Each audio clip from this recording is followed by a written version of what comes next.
Well, the idea for the Tānko Institute began over 30 years ago when Carlos Aceves and some of his friends developed the Xinachtli Pedagogy. In the beginning, we were given all of the instructions to survive and thrive. And through the ages, we've forgotten a lot of that sacred knowledge. So now we're in the process of recapturing that knowledge, of bringing it back, of learning it, and then teaching it to others. The main reason we started doing that was to teach teachers how to use the Xinachtli pedagogy, to teach in the natural way. Xinachtli is the way to teach the natural way. Natural way means to see the way things work in nature and create models that reflect that, so that learning then becomes more natural. We learn from the experience of indigenous people and the way they learn and share knowledge. And we create models to use in the classroom to help the children understand concepts that they're supposed to learn anyway from a different perspective. This pedagogy goes back to 1990, to a meeting of educators in Phoenix, Arizona. And we decided to begin a project called the Xinachtli Project to introduce Nahuatl culture and language into public education. So since then, I've seen it in the classroom affect the students in positive ways. One way is that learning becomes more enjoyable because it feels more natural. Two, it involves their parents because they recognize many of the symbols and, like, for example, the Aztec calendar that we use. And so the parents become interested and more involved. It also really enhances their higher order thinking skills. Xinachtli is literally a way of thinking outside the box. There's 6 million children in schools in Texas, and over half of those children, what we believe were mislabeled Hispanics. And we believe that those children that are mislabeled Hispanics have indigenous heritage. We believe that the current system that the school uses is not adequate to teach our children. Our children are our future. And we need to teach them in a natural way so they can find natural solutions to the problems that they're going to be encountering in the future.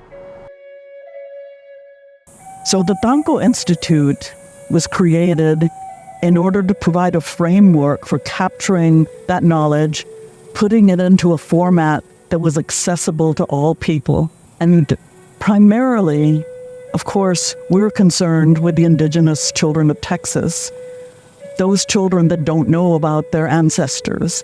We want to tell them your ancestors have a rich legacy of knowledge that we want to pass on to you.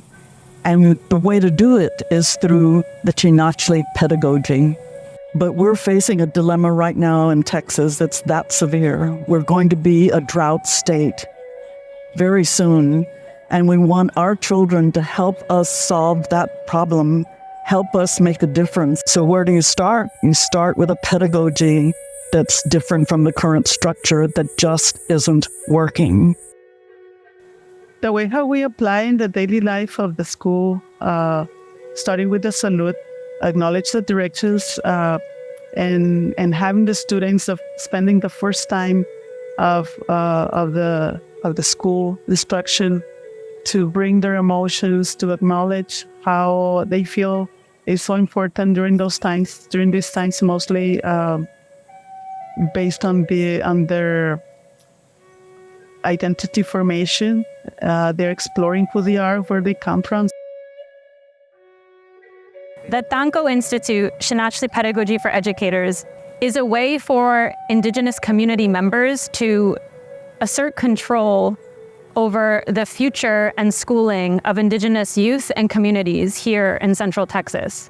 Tānko Institute, the Xinachtli Pedagogy for Educators, was initiated by elders and community members of the Indigenous Cultures Institute, members of the Mia Cangarsa Band of Coahuiltecans, and it was initiated to transform the thinking and praxis of K-12 teachers and community educators in Central Texas by introducing them to the Xinachtli Pedagogy, an indigenous-based pedagogy that draws on Mesoamerican knowledge and philosophy as well as Cualhuiteca knowledge and philosophy. Xinachtli Pedagogy is intended to be brought into public schools and community spaces for educators to become familiar with and continue to grow their understanding of indigenous-based pedagogy. I am a biology teacher. I've taught biology for 8 years, and so bio is the study of living things, and I always felt like there is a disconnect between Western science and indigenous ways of knowing. Sometimes students don't see how they're part of the world around them and why they need to care about the planet, why they need to care about issues of like the global climate crisis and simple things of just like, where does your food come from? How is food grown? And coming here, you start to learn that we are the earth, and it's hard for them to actually articulate that in a regular Western science classroom. So as a teacher, I feel that I'm coming here and I can learn the pedagogy here, reflect on it, and then slowly find ways to implement it in the classroom. So I attended the Tānko Institute last year.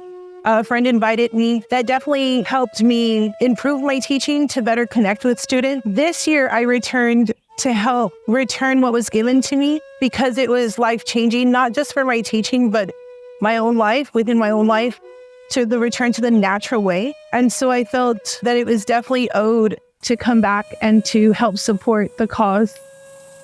And I am most thankful that I was able to. As a student who struggled with schooling, public education, formal education, this has helped to see that learning can be a natural process and to help identify the things that are in place that are unnatural and to help merge those two to be a better educator.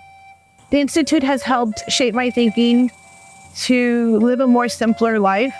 Anything that I approach or take on, I take a moment to reflect on the 3 things that were taught to us, which is reason, intent, and purpose.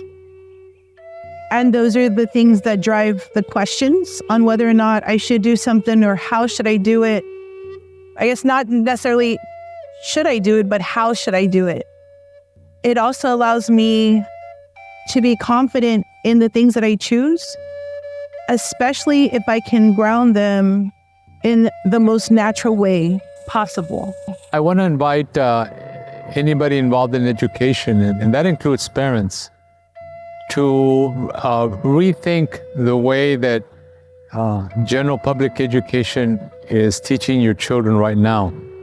There's a lot of demands being made on children to learn different things, and there may be a rush to learn information, but not learning reasoning, not learning about the natural world, not learning about themselves, and so that we're not in a rush to be information machines, but that we do proceed in a way to be who we are, natural human beings.